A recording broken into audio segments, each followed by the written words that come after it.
Hi everyone, welcome back to my channel Learn to Understand. And in today's video, I'm going to try certain examples with you. All this so interesting and I'm going to help you master the concepts of current electricity, right? So just read the first statement for a minute.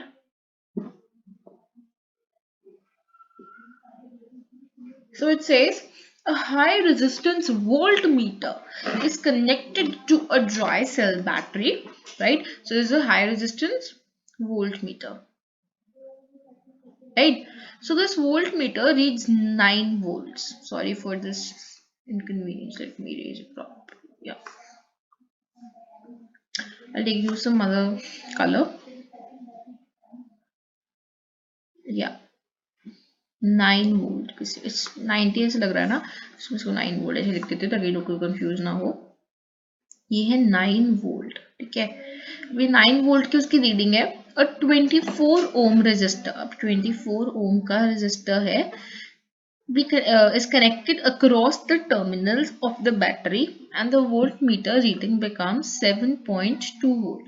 अब आपने क्या किया, आपने एक 24 ओम का resistor connect कर दिया terminals के क्रॉस बैटरी के, तो वोल्ट मीटर की रीडिंग अब बन जाती है 7.2 volt. Calculate the internal resistance of the battery. क्या निकालना है अब आपने, या फिर calculate the internal resistance, right. सब हमें पता है कि जो वोल्ट मीटर है उसकी हाई रेजिस्टेंस है ना, लिखा ही हुआ है ये चीज हमें मेंशन है कि वोल्ट मीटर की हाई रेजिस्टेंस है, इसलिए 9 वोल्ट क्या हुआ, इसका ईएमएफ हुआ, right. So you know that इसका ईएमएफ इतना हो गया. अब इंटरनल रेजिस्टेंस को पहले मैं यहाँ पे लिखती हूँ, या ईएमएफ हो गया 9 वोल्ट. अब हम इंटरनल रेजिस्टेंस को क्या लेट कर लेते हैं, आर ओम, ठीक है. तो टोटल रेजिस्टेंस क्या होगी सर्किट की, 24 plus R, 24 ohm plus R ohm, फिर 24 plus R and ohm common out ले लिया हमने इसमें से, राइट. तो ये आपकी होगी total resistance of the circuit. हमको करंट निकालना है, I is equal to E M F upon total resistance होता है. अब ई एम एफ कितनी है हमारी 9 वोल्ट, टोटल रेजिस्टेंस कितनी है 24 प्लस आर. तो ये आपकी बन गई फर्स्ट इक्वेशन. कौन सी इक्वेशन बन गई है, फर्स्ट वन, ठीक है. तो टर्मिनल, अब देखो, अब आपने एक रेजिस्टर एक और कनेक्ट किया, तो उसमें से तो 7.2 वोल्ट की वोल्टेज ड्रॉप आ रहा है, ठीक है. तो टर्मिनल वोल्टेज कितना होगा, 7.2 volt. Sorry for this. Okay. So then the current flowing in 24 ohm resistor. So I is equal to terminal voltage upon resistance, right? Small v upon R. Now what is terminal voltage, 24, and what is resistance? It is, oh, sorry, the terminal voltage is 7.2 and resistance is 24. That comes out to be 72 upon 240. So if we do the cutting and all, we get 30, right? Or you can leave it this way if you want. Okay, so it's 1 upon 30. So because if you do the cutting, let me check it. 3 अगर हम इसको cut करें तो let me check. ठीक है, you know things, but कई बार ना आपके दिमाग में ना कुछ चलता है. I get confused. So 24 by 80, and if you cut it by 3 then 8, sorry 8 3 by 10. मुझे लग गया था कि I've done some mistake. It's 3 by 10, ठीक है. तो बेटर है हम उसको फिर 7.2 अपॉन 24 ही लेते हैं. बात तो वही आ रही है, तो बेटर है, राइट. तो अब आपने इसको ले लिया 7.2 upon 24 is equal to 9 upon 24 plus R, या फिर 3 अपॉन 10 इज इक्वल टू 9. हमने इसको कन्वर्ट कर दिया, ठीक है. तो 3 अपॉन 10 अब किसकी इक्वल हो गया, 9 अपॉन 24 प्लस आर. अब अगर आप 3 इंटू 24 प्लस आर करते हो, that would be equal to 90. 3 into 24 gives you 72 plus 3r is equal to 90. तो 3r किसकी इक्वल आया, 90 माइनस 17 दैट इज 18. 72 मतलब 18 आ गया, तो r is equal to 18 by 3. Cutting करोगे यू गेट 6. तो रेजिस्टेंस जो आ गई दैट इज 6 ओम. या so answer matches with this. इसको अल्टरनेटिव मेथड आप ले सकते हो कि आपके पास ईएमएफ 9 वोल्ट है, वोल्टेज वगैरह 7.2 टर्मिनल वोल्टेज वगैरह, बिगर रेजिस्टेंस में स्मॉल रेजिस्टेंस निकालनी है, तो आपको पता ही है formula, E is equal to I into R plus R into, and है ना। ये होगा, आपको पता है v क्या होता है, v is I R, right. आपको you are very well know that v is I R, तो when v is I R तो उसको इस तरीके से फाइंड करके आप उसका फॉर्मूला निकाल सकते हैं। It's going to come 6 ohm, correct. Okay. Second example, a cell supplies current of 2 amperes when it is connected to a 5 ohm resistance and supplies a current of 1.2 amperes if it is connected to a resistance of 9 ohm. Okay, to find the EMF and internal resistance of the cell. So you know that if in the first case the current is 2 ampere, this is equal to the current is 2 ampere, and in the second case the current is 1.2 ampere. In the first case, the resistance, that is R1, it is 5 ohm, and R2 it is 9 ohm, right. तो अगर आपको आपको पता है relation कि जो current होता है that is EMF upon total resistance, right. आपको ईएमएफ निकालनी है, सो यू नो कि करंट जब आपका कितना है 2, let me read it first, मैं थोड़ी सी थिकनेस बढ़ा रही हूँ सो दैट आप लोग इजीली देख पाओ। या तो अब आपको पता है करंट आपका कितना है 2, ईएमएफ अपॉन टोटल आपको पता है, आपके पास बड़ा एड गिवन है दैट इज 5, तो 5 प्लस आर, ठीक है। What it became 5 plus R, correct. So when it is 5 plus r, then let's see what happens. 10 plus 2r is equal to the EMF, correct. So ये आपकी बन गई first equation, या ए part आप कह सकते हो। अब मैं आपको नेक्स्ट पार्ट ना इधर लिख के देती हूँ, just a minute guys. So now जब उन्होंने करंट की रेटिंग वगैरह सब कुछ चेंज किया, रेजिस्टेंस भी चेंज होगा, दैट्स फॉर श्योर, है ना। तो हम देखते हैं, अभी लिख लेते हैं उस चीज को। Let me change the colour, मुझे यूज रेड कलर, थिकनेस थोड़ी कम कर देती हूँ। ओके, सो अब उन्होंने कहा कि जब करंट 1.2 एम्पियर जितना फ्लो हो रहा है तो ईएमएफ क्या आ जाएगी 9 प्लस स्मॉल आर, ठीक है। तो ईएमएफ कितना आ जाएगा 1.2 इंटू 9 प्लस आर, ठीक है। तो you got values for 2 EMF, this is your second part, है ना। तो आपको पता है कि ई इक्वल है ईएमएफ आप फाइंड करो that will be equal, right. तो मतलब कि आप इन दोनों इक्वेशंस को इकट्ठे लिख दोगे, मैं आपको लिख के दिखाती हूँ using purple colour now. So basically आप लिखोगे that 1.2 into 9 plus r is equal to 10 plus 2r, ठीक है। मैं इसको सारे को इरेज कर देती हूँ ताकि आप लोग अब इसका स्ट्रेस ना लो कि क्या लिखा है मैम ने।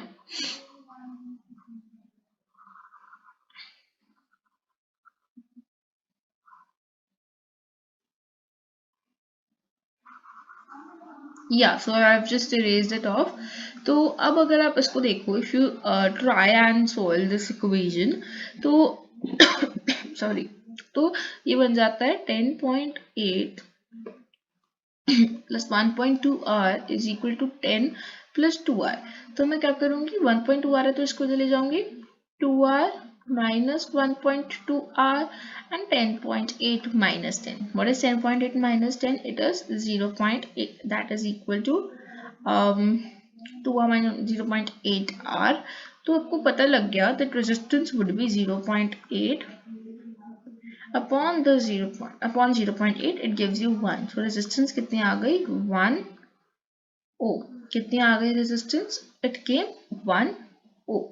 अब आपको पता है रेजिस्टेंस निकालनी थी इंटरनल, आपने वो निकाली, बट आपको ईएमएफ भी निकालना है। एंड यू नो जो फर्स्ट इक्वेशन थी उसमें ईएमएफ की वैल्यू क्या थी 2 इंटू 5 प्लस आर, ठीक है। तो अगर आप देखो 2, अब आर कितना आया आपका 1 आया है, तो EMF is equal to 2 into 6, तो ईएमएफ कितनी आ गई है 12, राइट।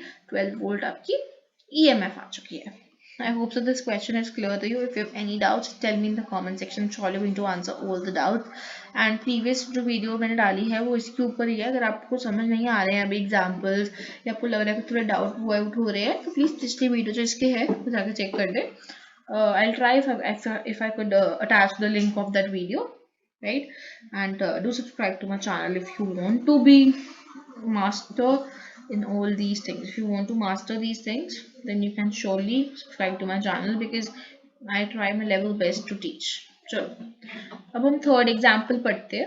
थर्ड एग्जाम्पल में उन्होंने क्या कहा, three resistors 2 ohm 3 ohm and 4 ohm, आपने इनको सीरीज में भी कनेक्ट करा एंड आपने इनको पैरेलल भी कनेक्ट किया. You have to find out the equivalent resistance in each case. तो पहले हम सीरीज देखते हैं. आपको मैंने पता चला हम सीरीज में कनेक्ट करते हैं तो equivalent resistance that is RS that becomes equal to R1 plus R2 plus R3. अब R1 कितना है 2 ohm plus 3 ohm plus 4 ohm, that is 5 ohm plus 4 ohm, that is 9 ohm, right? So जो total resistance RS जो है वो कितना आ गया है 9 ohm. अब अगर हम पैरेलल में कनेक्ट कर रहे हैं तो पैरेलल होगा 1 upon RP. RP मतलब कि पैरेलल, RS मतलब कि series, right? That would be 1 upon R1 plus 1 upon R2 plus 1 upon R3, right?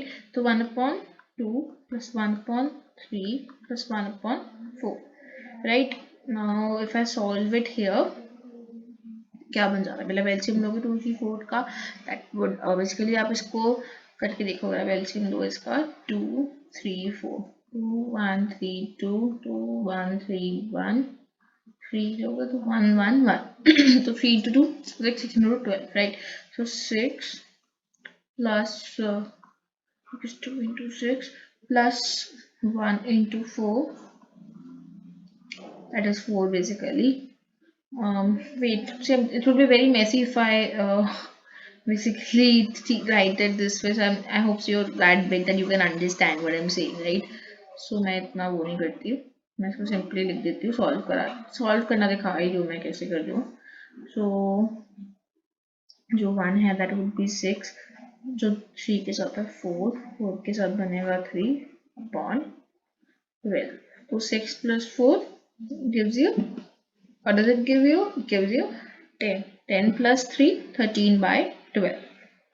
तो अब आपको पता है जो इक्विवेलेंट रेजिस्टेंस है पैरेलल के केस में, जो इक्विवेलेंट रेजिस्टेंस है वो क्या है, दैट इज 1 अपॉन RP. क्या आ गया 1 upon RP is equal to 13 upon 12. ये माइनस नहीं है भाई, पहले मैं इसको इरेज कर दूं, ठीक है. इट इज 13 अपॉन 12 तो 1 है. अब आपको RP निकालना है. RP क्या हो जाएगा 12 अपॉन 30, ठीक है. तो resistance equivalent resistance in parallel is 13 upon 12, sorry 12 upon 13. So guys अगर आपको ये एग्जांपल भी यहाँ पर समझ नहीं आया, don't worry, I am going to explain if you want. पर उसके लिए मुझे कैसे पता लगा, आपको मुझे कमेंट्स में बताना पड़ेगा, मैं तभी समझ पाऊंगी that you need my help और नॉट. इन एनी क्वेश्चन, अकेले इस क्वेश्चन की बात नहीं कर रही हूँ मैं.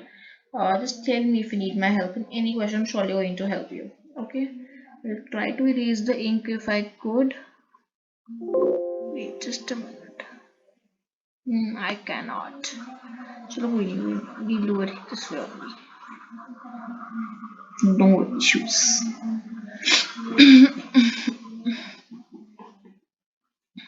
Okay. So now let's talk about the fourth question.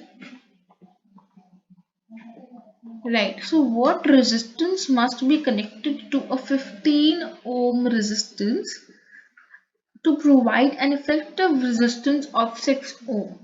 Right, तो अब आप क्वेश्चन समझ रहे हो. कहते हैं 15 ओम का रेजिस्टेंस आपके पास है, अब आपने उसको 6 ओम बनाना है, राइट? क्या बनाना है आपने उसको, you have to make it 6 ohm. इतना मुझे इरेज करना पड़ेगा, मैं लिख तो देती हूँ. we can try to attach a math input panel to it, ताकि अगर मुझे लिखना पड़े तो मैं वहाँ लिख लूँ. ट्राई टू क्या मैं इस पे समझा देती हूँ आपको जो इन्होंने किया है. I do it this way. या एक मिनट ओपन करते हैं.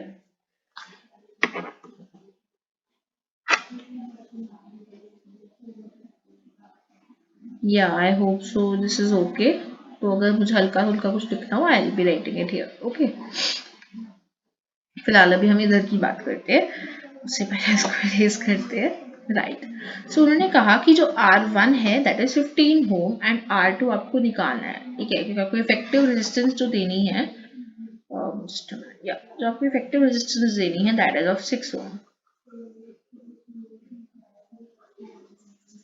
नहीं होगा क्या पड़े मतलब चलो हो गया। सो इफेक्टिव रेजिस्टेंस आपको देनी है 6 ओम की, ठीक है। इफेक्टिव रेजिस्टेंस कितने की देनी है? 6 ओम की देनी है। गॉड जाने क्या है यार ये। चलो ठीक है, तो इफेक्टिव रेजिस्टेंस अब क्या हो गई है? 15 ओम से वो कितनी हो गई है? 6 ओम हो गई है, मतलब कि डिक्रीज हुई है इफेक्टिव रेजिस्टेंस। तो अगर इफेक्टिव रेजिस्टेंस डिक्रीज हुई है तो बेसिकली आप R2 को कहाँ कनेक्ट करोगे? You will be connecting it into the parallel with R1, because मैंने आपको पढ़ाया था कि पैरेलल के अंदर जो रेजिस्टेंस होती है वो डिक्रीज कराता है, तो डिक्रीज करना आप उसको पैरेलल से कनेक्ट करते हो। सो आरपी मतलब इक्विवेलेंट रेजिस्टेंस जो आपको चाहिए वो will be R1 into R2 upon R1 plus R2। ये बेसिकली कुछ नहीं है, it is 1 upon R1 plus 1 upon R2। ठीक है, कई बार जब दो होते हैं तो you can make it easier, you can just right R1 into R2 plus R1 plus R2। तो you know this is 6। Now what is R1? It is 15। What is R2? You don't know, upon 15 plus R2, है ना। ये चीज़ है, इन्होंने यही किया है या इन्होंने भी यही किया हुआ है, राइट। तो अगर आप इसको उसके साइड ले जाओ जैसे इन्होंने किया, ठीक है, बन गया 90 प्लस 6 R2, राइट। वो किसकी इक्वल है? 15 R2 की। तो 15 R2 minus 6 R2 gives you 9 R2। 9 R2 is equal to 90 या R2 आपका 10 ओम आता है। मैंने देखो 10 ओम का रेजिस्टेंस चाहिए टू ओवरकम दैट, ठीक है। बिकॉज देखो ना क्या हुआ बेसिकली, मैं आपको यहाँ पे एक्सप्लेन करती हूँ। ये मैथ इनपुट पैनल दिख रहा है आप लोगों को? Let me check. Right, so now let's see the fifth example. अगर नहीं कोई तो मैं आपको फिर से व्हाइट बोर्ड पर समझा दूंगी। पहले हम फिफ्थ एग्जांपल पढ़ते हैं। अब हमारे पास 3 रेजिस्टर्स हैं, 6 ओम, 3 ओम एंड 2 ओम, ठीक है। ये जुड़े हुए हैं, सो that the total resistance is greater than 6 ओम। मतलब कि जो टोटल रेजिस्टेंस है वो 6 ओम से ज्यादा आनी चाहिए बट 8 ओम से कम होनी चाहिए। So you have to draw a diagram to show this arrangement and calculate its total resistance, right? So since total resistance has to be greater than 6 ohm, therefore 6 ohm resistor should be in series while the others in the equivalent resistance should be less than 2 ohm, so that the total resistance जो है वो 8 ohm से कम आए, ठीक है। तो मतलब कि 6 ओम में सीरीज में चाहिए विद द अदर रेजिस्टर्स, ताकि जो equivalent resistance of which is less than 2 ohm, so that the total resistance जो आती है, क्योंकि इक्विवेलेंट अगर 2 ओम से कम आएगी तभी जाके जो बेसिकली टोटल वैल्यू रेजिस्टेंस है, इक्विवेलेंट रेजिस्टेंस है बेसिकली, वो 2 ओम से कम आएगी, राइट। तो total resistance sorry less than 8 ohm. So now we have a resistance less than 2 ohm, ठीक है। remaining 3 ohm and 2 ohm resistors should be combined in parallel and the arrangement is shown in this figure। I hope सबको दिख रही है। यहाँ पे 6 ओम लगा दिया, यहाँ पे 2 ओम लगा दिया, यहाँ पे 3 ओम लगा दिया। अगर हम इक्विवेलेंट रेजिस्टेंस कैलकुलेट करें तो वो कितनी आ गई? 1.2 ओम, है ना इस केस की। फिर the arrangement in this takes as this 6 ohm and 12 ohm, तो इन दो को आप कनेक्ट करते हो, सीरीज में कनेक्टेड है, देन यू नो बेसिकली क्या आ जाएगा 6 प्लस 1.2, तो कितनी आ गई? 7.2 ohm, right. So which is less than 8 ohm but it is greater than 6 ohm, right. तो इस तरीके से आपका हो गया। Sixth question, calculate the equivalent resistance between the points A and B in the following circuit। अब इन दोनों के बीच की आपको equivalent resistance निकालनी है। 6 ohm 6 ohm का वो है circuit। So in the circuit, two resistors 6 and 6 are connected in series, है ना। आप देख सकते हो, मैं आपको दिखाती हूँ। या अब देखो इन दोनों को सीरीज में कनेक्ट करा है, इसको पैरेलल में कनेक्ट करा है। बढ़ते हैं अब आगे।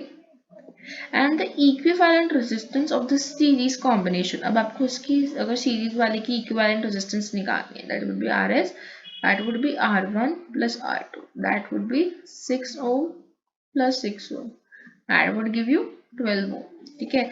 सो इक्विवेलेंट रेजिस्टेंस ऑफ जो सीरीज वाला होगा उसका तो 12 ओम आ गई, तो उसको हम इकट्ठे कंबाइन करके ऐसे लिख सकते हैं 12 ओम आ गई, एंड पैरेलल वाले की 6 ओम आ गई। अब बेसिकली दोनों पैरेलल में हो गए तो आप इनकी 1/RP वाले फॉर्मूला से निकालोगे तो रेजिस्टेंस जो आएगी दैट विल बी 4 ओम, ठीक है। सो ये हो गया। Seventh question, if the circuit shown below calculate the equivalent resistance between the points A and B, ठीक है जी। तो देख सकते हो जो ये सर्किट है इसके दो पार्ट्स हैं, ठीक है। दोनों पार्ट में 6 ओम के ही रेजिस्टर्स लगे हुए हैं, 2 रेजिस्टर्स जो है वो सीरीज में लगे हैं, 2 पैरेलल में लगे हैं, राइट। सो सॉरी दोनों ही पैरेलल में लगे हुए हैं। So the equivalent resistance of each part is Rp. अगर इनकी Rp है तो 1 upon Rp is equal to 1 upon 6 plus 1 upon 6. That would be 2 by 6. That would be 1 by 3. तो 1 upon Rp is equal to 1 upon 3. तो जो parallel में resistance आ गई कितनी आ गई 3 ohm आ गई. कितनी आ गई 3 ohm. So the two parts each of resistance Rp is 3 ohms and now connected in series. अब आपने इनको किस में कनेक्ट कर दिया सीरीज में कर दिया between the points A and B, right? Point A, point B, इनको आपने सीरीज में कर दिया because आपका 3 ohm आया ना रेजिस्टेंस, तो आपने इनको सीरीज में कनेक्ट कर दिया. तो equivalent resistance between the points A and B, अब आपको वो निकालनी है. मतलब कि अब देखो दोनों पॉइंट्स किस में हो गए सीरीज में आ गया ये सारा. तो अगर ये अब ये सीरीज में आ गया तो आपको पता ही है R1 plus R2 करके you can find it out easily. That would be 3 ohm plus 3 ohm, that would give you 6 ohm. ठीक है. अब 8 क्वेश्चन देखते हैं. 4 resistors each of resistance 2.2 ohm 2 ohm are joined end to end to form a square ABCD. Calculate the equivalent resistance of the combination between any two adjacent corners. ठीक है. तो अब आपको equivalent resistance निकालनी है adjacent corners. A and B adjacent corners है, आपको इनके बीच की equivalent resistance जो है वो निकालनी है. ठीक है.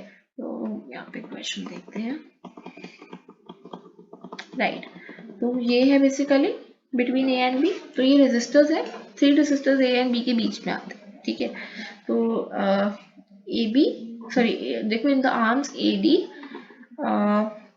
देखो 3 रेजिस्टर्स इन द आर्म्स आ रहे हैं A B D C in C B की सीरीज में बना जाए. तो इक्विवेलेंट रेजिस्टेंस जो होगी इस ब्रांच की वो बेसिकली 6 ओम आ गई. देखो किस ब्रांच की बात कर रहे हैं आपको वो भी दिखाती हूँ बच्चों. इसके लिए हम talking about this arm A B के बीच में 1 आर्म 2 आर्म 3 आर्म. तो इनको आपने इकट्ठा कर दिया और आपने इनको कंबाइन कर दिया इन पैरेलल एंड ये क्या बन गया 6 ओम बन गया. ठीक है. मैं होप से ये क्लियर होगा आपको. आर एस करके ना आर एस क्या होता है R1 plus R2 plus R3. तो उसके बाद 2 plus 2 plus 2 that is 6 ओम. तो अगर इक्विवेलेंट रेजिस्टेंस निकालनी है आपको point A and point B में that would be 1 upon Rp is equal to R1 1 upon R1 plus 1 upon R2, right. तो हो जाएगा 1 plus 3 upon 6 that is 4 upon 6 या 6 upon 4 that comes out to be 1.5 ohm. ठीक. तो आपको पता लगे कि 1.5 ohm आ गया parallel equivalent resistance because it's easy है ना. तो आपने कर लिया उसको convert. Let's move on to the 9th question. 9th question में आपको कॉम्बिनेशन दिया हुआ है रेजिस्टर्स का. आपको इक्विवेलेंट रेजिस्टेंस निकालनी है सी एंड डी के बीच में एंड ए एंड बी के बीच में. प्लीज बच्चों डायग्राम देख के घबरा मत जाना. तो पहले आप सी एंड डी को करने का देखो. सबसे पहले what are you going to do is between C and D आप देख सकते हो इसमें कौन कौन से रेजिस्टर्स आ रहे हैं सी एंड डी के बीच में R2 R3 R4. ये सी एंड डी के सीरीज में आ गए R2 R3 R4. तो आप इनको इक्विवेलेंट रेजिस्टेंस से कर सकते हो है ना. सी डी की वो आ गए ना सीरीज में आ गए. सो आपने इसको रिप्लेस कर दिया 9 ओम से. सो ये सारा 3 6 क्या बन गया आपके लिए यहाँ पर इट बिकेम 9 ओम. ठीक है. सो अभी देखो कितना कराया जाएगा ये मैं दिखाती हूँ. राइट. सो जो ये पार्ट है it came out to be 9 ohm. ठीक है. तो व्हेन दिस इज 9 ओम अगर अब आप आगे देखो जो रेजिस्टेंस R5 है वो CD के पैरेलल में है. ठीक है. वो 3 ओम है तो ये पैरेलल में है दोनों, राइट. तो अगर ये दोनों पैरेलल के अंदर हैं तो इसका मतलब कि इनके अंदर आप इनकी Rp निकाल लोगे. Rp कितनी आ जाएगी देखते हैं. Rp is equal to 1/9 plus 1/3. तो अगर आप LCM लेते हो तो what does it come out to be? It comes out to be 9. So 1 plus 3/9 and is 4/9. तो 9/4 आपकी पैरेलल के रेजिस्टेंस आ गई दैट इज 2.25 ओम. ठीक है. तो जो equivalent resistance C and D के बीच में आई वो कितनी आ गई 2.25 ओम. अब आपको ए एंड बी के बीच की इक्विवेलेंट रेजिस्टेंस निकालनी है. आपको पता है कि अब ये कितना आ गया पार्ट 2.25 है ना. अब ये तो आपकी 2.25 ओम आ गई है. तो अगर आप देखो ये जितने भी हैं R1 और Rp और R6 ये भी ये किस में है सीरीज के अंदर एक दूसरे से कनेक्टेड है, राइट. तो अगर ये सीरीज के अंदर कनेक्टेड है तो 3 plus 3 6 6 plus 8.25 ओम की आ गई equivalent resistance. So last question for the day. 2 resistors हैं आपके पास. आपके पास 2 रेजिस्टर्स हैं 4 ओम एंड 6 ओम के. आप देख सकते हो ये किस में कनेक्टेड है ये पैरेलल में कनेक्टेड है एक दूसरे के. तो आपने इस कॉम्बिनेशन को किससे कनेक्ट किया, 6 वोल्ट की बैटरी से कनेक्ट किया। तो क्या है, यू हैव टू कैलकुलेट, इसकी देखो नेग्लिजिबल रेजिस्टेंस है, नेग्लिजिबल मतलब कि ना के बराबर रेजिस्टेंस। एंड प्लीज गाइस, अगर आपको चैप्टर अभी मतलब मैं समझा रही हूँ, एग्जांपल्स करवा रही हूँ, अगर आपको एग्जांपल से समझ नहीं आ रहा है तो मैं आपको फिर से रिक्वेस्ट ही कर देती हूँ कि प्लीज गाइस आप लोग मेरी पिछली वाली वीडियो को जरूर देखें, अगर मुझसे हो पाए तो मैं लिंक अटैच कर दूंगी, वरना आप जाके देख सकते हो, मैं इसका एक प्लेलिस्ट क्रिएट कर देती हूँ आज, तो आप इस प्लेलिस्ट के अंदर इसको देख सकते हो। एंड अगर आपको कोई भी डाउट आता है तो उस टाइम आप मुझे कमेंट सेक्शन में बता दो, I am surely going to answer the doubts whenever I have time। मतलब जब आप डालोगे तो मुझे नोटिफिकेशन आ जाती है, सो आई कैन हेल्प यू। इसीलिए मैंने बहुत बच्चों की हेल्प की है डाउट्स में, तो आप लोग भी पूछ सकते हो। तो अब देखो उन्होंने पूछा the current through this battery. अब आपको कहते हैं नेग्लिजिबल रेजिस्टेंस है इस बैटरी की, आपको वोल्ट पे आपको करंट निकालना है, ठीक है। सो आपको पता है कि रेजिस्टेंस किस में है, पैरेलल के अंदर है। तो मतलब कि जब इक्विवेलेंट रेजिस्टेंस होगी that would B 1/4 plus 1/6, that would give you 5.12। तो 2.4 ओम की रेजिस्टेंस तो अवरी, हाँ इक्विवेलेंट रेजिस्टेंस तो आ गई। अब आपको पता है कि करंट का फॉर्मूला क्या होता है, करंट का फॉर्मूला होता है, मैं जगह ढूंढती हूँ, मिलती साइड में V/R, राइट। तो V मतलब क्या होता है, 6 वोल्ट की बैटरी है। अब आपने इक्विवेलेंट रेजिस्टेंस निकाली, तो वो कितना आ गई 2.4, राइट। तो 2.4 डिवाइडेड बाय 6 करो, 60/24, 4 के टेबल पे 15/6, 3 के टेबल पे 5/2, सो 2.5, राइट। क्या आ गया 2.5 एम्पियर्स का करंट आ गया जो कि फ्लो कर रहा है। सेकेंड में you have to calculate the current through each resistors. अब आपने करंट निकालना है ईच रेजिस्टर्स, सेम 2.5 एम्पियर, या so the potential difference across each resistor is 6 volt, है ना, सेम जो बैटरी का है। सो ये क्योंकि पैरेलल के अंदर है, तो करंट थ्रू 4 ओम रेजिस्टेंस अगर आपको निकालना हो, 4 ओम के रेजिस्टेंस से, तो आप करोगे voltage that is 6/4, that would give you 1.5 ampere, right. अगर आपको 6 ओम के रेजिस्टर से निकालना है आपको 1 एम्पियर देगा। तो अब आपको करंट निकालना है, right. What do you have to find out, you have to find out total current और ईच करंट, पढ़ा हमने, current in the current through each resistor. तो आपको पता लग गया कि ईच रेजिस्टर का करंट जो है वो इतना आ रहा है। And draw a circuit diagram. तो बेसिकली अगर आपको इसको करना है कनेक्शन, तो आपको पता है पॉजिटिव टर्मिनल कनेक्ट करोगे पॉजिटिव किसके साथ, and negative would be this way, and current flows from the positive to the negative terminal. तो एक आप सीरीज में, सॉरी पैरेलल में बना दोगे, दूसरा भी पैरेलल में बनाकर you can make it, right. चलो let's move further. Okay, this was the last question. There's nothing further today. So I hope so अगर आपको आपके ये क्वेश्चन क्लियर होंगे। अगर आपको कोई डाउट होगा तो you all know that you can tell me in the comment section. I'm sure I'm going to clarify all the doubts. And if you want to watch more such videos, then do subscribe to my channel. And if you thought that this video provided a good content to you, then do like this video, do subscribe to my channel for more such videos. And I'm again and again telling, अगर आपको ये video difficult लग रही है, इसका मतलब कि आपको पिछले बार जो बेसिकली वीडियो मैंने बनाया है आपका उसका कॉन्सेप्ट क्लियर नहीं है, तो प्लीज़ आइए और उस वीडियो को ज़रूर देखें ताकि आपका जो कॉन्सेप्ट है वो क्लियर हो जाए, आपको कोई भी प्रॉब्लम ना आए, because that's very good for you. अगर आपको कोई प्रॉब्लम नहीं आती है तो, अगर आती है तो भी कोई बात नहीं, टेंशन नहीं है, I going to help you in that also. And अगर आप नोटिफिकेशन बेल जो है बेल बनी हुई है उसको दबा दो ताकि जब भी मैं वीडियो पोस्ट करूँ आपको पता लग जाए, and it would be very beneficial for you. And मैं ऐसे नहीं करती कि मैंने एक चैप्टर शुरू कर दिया या एक सब्जेक्ट शुरू कर दिया तो मैं उसको छोड़ दूँगी। जैसे मैंने इंग्लिश की तरह से वीडियो नहीं डाली है, मैं ज़रूर डालूंगी अभी, थोड़ा सा मैं फ्री हो जाऊँ, थोड़ा मैं बहुत बिजी स्केड्यूल चल रहा है मेरा भी, बहुत मेहनत लगती है वीडियो बनाने में एंड बहुत कुछ होता है, बट कोई बात नहीं, मेहनत हम कर रहे हैं तो फल भी ज़रूर मिलेगा जितना पता है। बट मैं आप लोगों को कह रही हूँ प्लीज़ वीडियो को लाइक कर दिया कीजिए ताकि मुझे भी थोड़ी मोटिवेशन मिलती रहे। एंड मैं ऐसे नहीं करती कि मैं बीच में ही छोड़ दूँ चैप्टर्स या बीच में ही सब्जेक्ट को छोड़ दूँ, मैं उसे ज़रूर एंड तक कंटिन्यू करती हूँ। मतलब कि अगर मैंने एक सब्जेक्ट उठाया तो मैं उसी को कंटिन्यू करूँगी। जैसे मैंने बीच में मैथ्स उठाया था तो मैंने मैथ्स का एक चैप्टर था, मैंने मैथ्स का वो चैप्टर कंप्लीट किया। मैंने इंग्लिश में नाउन्स से स्पीकिंग शुरू करी हुई है, नाउन्स वगैरह जो भी कुछ है। तो फिर मैंने फिजिक्स का भी, सॉरी केमिस्ट्री का बीच में अभी तक की बात कर रही हूँ, बाकी तो पता नहीं इस टाइम तक कितनी और वीडियोस आप लोगों को मिल चुकी होंगी, है ना। मतलब हम लोग कंपैरिजन नहीं कर सकते कि कितनी आपको ऑलरेडी मिल चुकी होंगी वीडियोस। और अगर मैं बात करूँ केमिस्ट्री की, तो केमिस्ट्री की भी वीडियो जो है मतलब चैप्टर है, मैंने शुरू किया था एक, वो डाल दिया पूरा। दूसरा चैप्टर एक शुरू किया था, उसमें मैंने एक टॉपिक उठाया था नॉमेनक्लेचर का, स्टार्टिंग भी मैंने उस टॉपिक से की थी। वन और चैप्टर में ऑर्गेनिक केमिस्ट्री के बहुत कुछ है, बट मैंने कुछ नहीं ऐसा कुछ चलाया। मेरे को था कि अगर किसी को एग्जाम्स आ रहे हैं तो उसको नॉमेनक्लेचर अकेला नहीं तो उसकी हेल्प हो जाएगी। तो प्लीज़ गाइस आप मुझे बता भी सकते हो कमेंट्स में, सजेशन दे सकते हो कि मैं आपको क्या दूँ, मतलब कि कोई chapter, if you want any chapter, any easy method to do anything, तब मुझे बता सकते हो। मैं अपना दिमाग ज़रूर लगाऊंगी इस चीज़ पर। बट अगर आप चाहते हो कि मैं ऐसे मोटिवेटेड रहूँ तो प्लीज़ वीडियोज़ को लाइक करा कीजिए। So thank you and meet you in the next video. Bye bye.